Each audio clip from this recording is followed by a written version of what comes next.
किस्त उर्दू टॉपिक शेर मैसूर टीपू सुल्तान। प्यारे बच्चों अस्सलाम वालेकुम। हैदर अली भी अंग्रेजों की चालों को खूब समझ रहा था। दफा हैदर अली अंग्रेजों से चाल पूर समझा।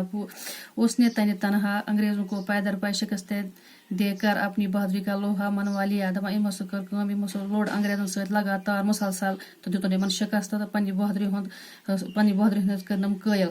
सन 1782 ईस्वी में उसका इंतकाल हो गया। तो 1762 ईस्वी में गो यम दुनिया रुखसत।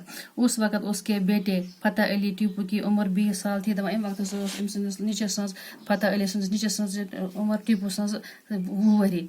हैदर ने टीपू की आला तरीन तालीम का इंतजाम किया था। दपा हैदर ने नीचे टीपू तालीम इंतजाम कोर्मुत और उसको बेहतरीन जंगी तरबियत दिलाई थी। तो बेहतरीन जंगी तरबियत।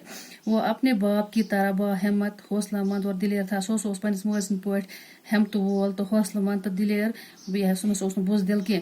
सैर तफरी में भी टीपू को शेर का शिकार बहुत पसंद था। दपा सैर तफरी ओर योर फेरन थोरन सठा पसंद करान तो बेस शिकार सुह मारनुक सठा शौक आसान।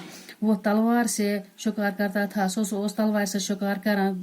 शेर को बंदूक से मारना वो बुजदिली समझता था। सुह बंदूक से मारुन बुजदिल सं माना। उसके तख्त नशीन होने से पहले का वाक़ा है। दपा तख्त बेहन ब्रोह वाक़ा कि एक रोज़ टीपू एक फ्रांसीसी अफसर के साथ शिकार को गया। दपा तख्त संभालने ब्रोह सल्तनत संभालने ब्रोह टीपू अकिस फ्रांसीसी अफसरस सत शिकारस द्रामुत। शेर सामने आया तो अमस बुथ सह तो अफसर ने बंदूक तान ली तो अंग्रेज अफसर ने कोड़ बंदूक शुरू। टीपू ने उसको रोक दिया तो टीपू ने रुको तो दितस मारने के। उधर शेर तेजी से इन दोनों पर लपका तो हॉर्स आ सह तेज इन दोनों ब्रोकन खड़ा। टीपू ने बिजली की सी तेजी के साथ झपट कर शेर पर वार किया। तो दपा टीपू गो इतकन अमस पे जन पे अमस पे सहस पे ट्रट इतकन कोर अमस पे हमला और तलवार के एक ही वार में शेर की चारों टांगे उसके जिस्म से अलग कर दें।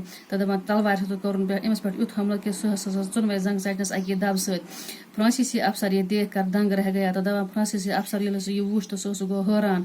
दंग रहना गो हैरान गसन।